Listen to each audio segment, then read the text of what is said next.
And we are back with more News Talk Saga 960. Mark Petrone with you. So very glad you could join us on this edition of the Mark Petrone Show. Well, stunning news. Tamara Lich, the leader of the convoy, or at least one of the key organizers of the convoy, the trucker convoy, arrested in Medicine Hat, allegedly for another breach in her bail provisions.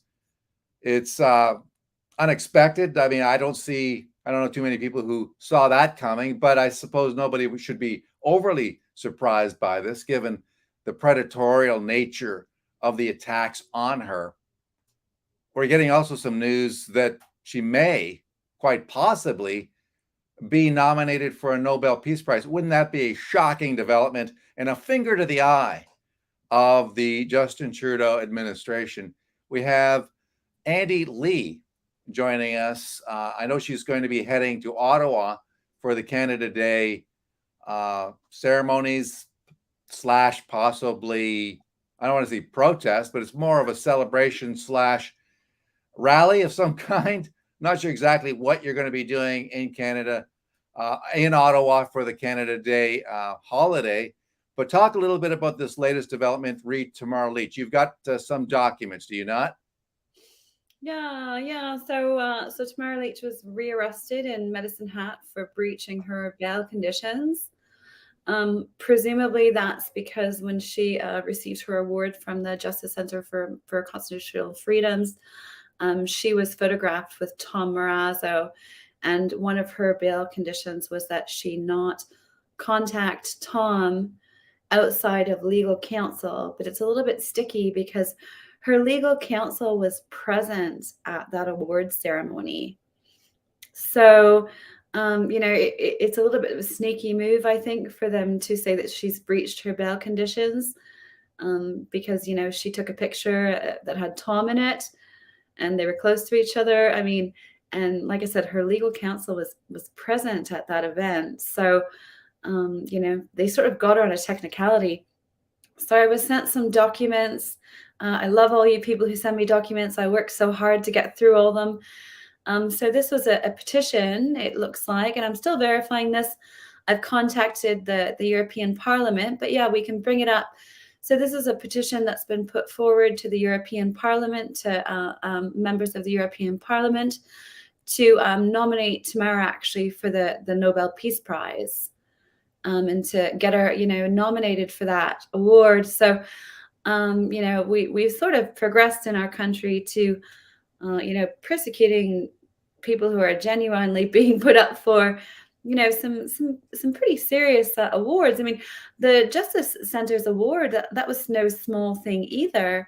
And we saw a lot of people at that award show, very, prominent journalists and lawyers and people who have been speaking out against the government and things like that. I was actually invited, but unfortunately I couldn't make it. So so I mean, there's this petition. It looks like it's done by Mr. Soj. If you go down, he was actually meeting with MEP Christine Anderson. If you go down, that's the translation for the document showing that this petition has been put forward to nominate her for the Nobel Okay, Prize. let's read it. Okay, so at least part of it. This is from a Mr. Kim Tsoi or Taj, is that right? Yeah. Okay, so this is on behalf of the Secretary General of the European Parliament. I acknowledge receipt of your electronic petition dated, I guess, June the 20th. Yeah. So very recently. Nomination for the Peace Prize 2023. Okay, so I mean, if the Trudeau regime had gotten wind of this petition, isn't that possible that might have spurred them to pick her up and to throw her in prison again? I mean, after all, the last thing they want is for her to be lionized and to be treated as a champion of freedom, which of course she is. Um, What's it the worst? goes, Picking her up, or persecuting somebody who's potentially being nominated yeah, for it the. just it makes her even more of a martyr type of figure. So It sort of that does. if I mean, your petition has been forwarded to the Committee on Petitions of the European Parliament, which will inform you in writing of its decision as soon as it has been taken. However, I draw your attention to the fact that the examination of a petition may take some time due to the large number of petitions received each year by the European Parliament. Okay, so this is one of many petitions, which it certainly does not diminish the fact that some people feel passionately about the work that she did, the heroic work that she did on the convoy. Once registered, petitions in principle become public documents. You will therefore find on the back of this letter a privacy statement by the European Parliament concerning the protection of your personal data. Well, obviously, it's already become public data because you are releasing it. Well, But yeah, this is the first release of this document. So this was sent to me, and I can't say where it came from exactly, but this was sent to me, you know, and this was directly from an email that she had sent to somebody else. So, I mean, you know, this is the first sort of glance that I've had at it. I have contacted, if you go down a little bit more, you can see the meeting that took place between the MEP and the person who filed this petition. you mean on the document itself? If you go to comments, if you keep going down, you should see, if you click on the translation, or maybe actually go up, sorry, go up, go up, go up, go up, go down, go down, go down, go down, that's us, go down, keep going, keep going. So, okay, so click on the actual tweet and then go to the next reply. If you click on that and go to a reply, you'll see the actual meeting that took place. There it is, between MEP Christine Anderson. Yeah, she's been one of the harshest critics of Justin Trudeau. She's the one who ripped him a new one when he was preparing to speak at the European Parliament. She stood up and ripped him as an enemy of freedom. Christine Anderson is an absolute warrior. Yeah, so so I guess she's standing there with the guy who's the author of or the recipient of this petition? It looks like he's the one who filed the petition. Okay. You know, so that led me to believe that this is very much legitimate. And again, this came forwarded, you know, directly from emails. So I did reach out to Christine and the EU petition committee just to confirm the authenticity of this. But I've got no reason for now to believe that this is not authentic. And yeah, I mean, you know, a lot of people are saying, well, big deal, you know, anybody can be nominated for it. Well, sure. I mean, but you know what? Not just anybody is nominated for it usually. Usually, you know, you've done something exceptional or extraordinary or outstanding, you know, to be considered for actually a nomination for a Nobel Peace Prize. So, you know, and now she's back in jail, right? So I think she's got 6 days in jail, and then they're going to fly her out for her hearing. And again, it's really controversial because as far as we know, she posed for a photograph with Tom Marazzo, and that was with her actual legal counsel present. Now, she wasn't to contact Tom outside of legal counsel. So it's like, well, you know, was her accepting this award, which was allowed, and they knew that she was going to be there and Tom was going to be there. So her legal counsel was there. So, I mean, you know. So they set her up. I mean, so they knew that she was going to. And so what about the timing of this just ahead of Canada Day? Do you read anything behind that? 100%. I mean, it's definitely sending a message, right? It's definitely sending a message. I mean, Ottawa's terrified right now. If you go on my timeline, we can look and see what they're doing. So, I mean, I said I was going to come pitch a tent on Parliament Hill. I mean, that's like a pretty, I wouldn't say that's really nefarious activity, you know, to be planning. I said, let's camp out and have some fun. You know, we'll celebrate our wins. We'll talk about our losses. You know, we'll enjoy the day because obviously Parliament. Talk about the fencing, which we're looking at right now. Yeah. So I just want to finish there. So, you know, the Canada Day activities have been moved from in front of Parliament Hill, apparently because of construction. They've been moved away to Le Breton's Flats. I think that's, you know, nonsense. I think that they didn't want protesters showing up in front of Parliament. So we said that we were going to do that anyways. And especially because we don't want to be conflicting with people who are there to celebrate Canada Day at Le Breton's Flats in the traditional way. If they're not interested in protesting, it was really good for us to be at Parliament, or the other thing was that we were going to march and we were going to start it in front of the Supreme Court. And so that was our itinerary. And it was actually, I thought, a really good idea to avoid conflicts between people who might be there to protest and people who just want to celebrate and have nothing to do with it, so that the two groups don't overlap and don't clash. So, you know, the city of Ottawa and Ottawa police have gone, and I called Ottawa police, right, to tell them, and I asked them to call me back so we could talk about what was going on, because, you know, I know what's going on with James Top, and I knew that this was our plan. But I mean, they just went all nuclear. You know, they started putting up these no camping signs everywhere and fencing off all these buildings. So I'm like, well, what are we supposed to do now? Right? I mean, was it smarter to have us contained somewhere where, you know, we had planned to be? Or is it smarter to, you know, have pure chaos a couple of days before everybody's going to show up? People are still going to show up, but it's just, you know, now we're sort of reorganizing, and we are going to reorganize, right? It's going to be reorganized. I've already talked to people about it.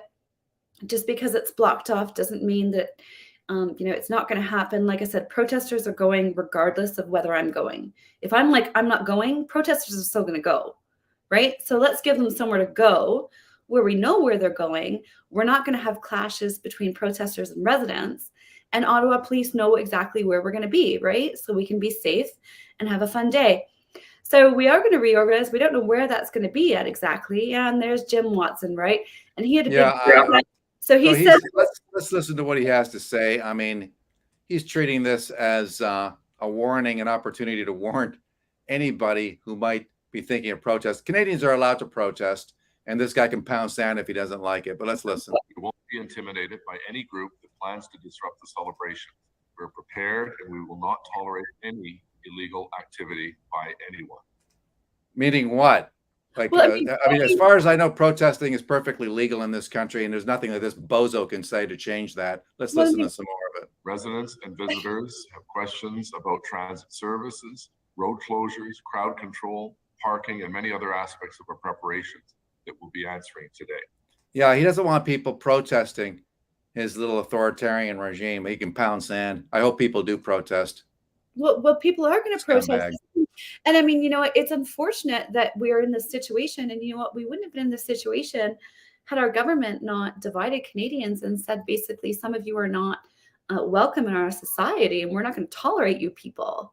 So that's the only reason that we're not celebrating Canada Day together, is that some people feel like they're still not welcome in the country. They're still restricted in the country, right? Yeah, we got the travel mandates removed, but that's only part of it. And they've only been suspended, and they still have to do the quarantine. Truckers still have to quarantine.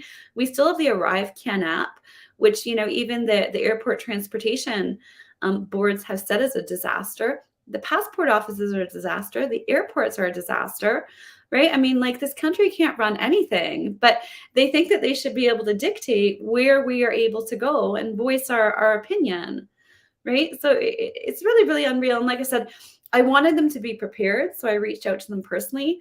But I mean, I didn't want them to go like crazy nuclear, right? I mean, we were planning a picnic.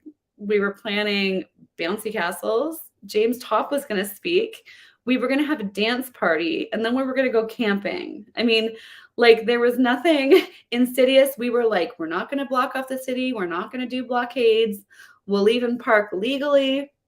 You know, we're going to march in together. And, you know, it's actually really good if we're separate from the LeBreton Flat celebration.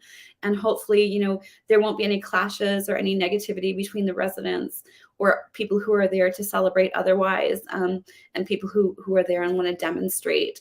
So, I mean, it's just wild. Like, they've just completely lost it, as far as I'm concerned, right? I mean, yeah, it's like they're panicking. And I mean, they're panicking, but I think part of that they're beleaguered themselves. I mean, all this stuff going on with Brenda Lucki now being called before committee, suggesting that the suggestions that she interfered in a police investigation involving the murders of 22 people in Nova Scotia, and she could drag the rest of them down with her if it's found that she did. And there's strong evidence suggesting that. So they're feeling the heat. And they know that they're under scrutiny here, and they know they're in trouble. It's a squirrel. right? It's a look a squirrel. We've got more, right-wing extremists coming to protest, and it's the same nonsense that we've heard, right? They always try to redirect. They're masters of that. They're masters of redirecting, the attention onto something else. And so that's exactly what they're doing, is they're making this into a huge deal, a bigger deal than it was.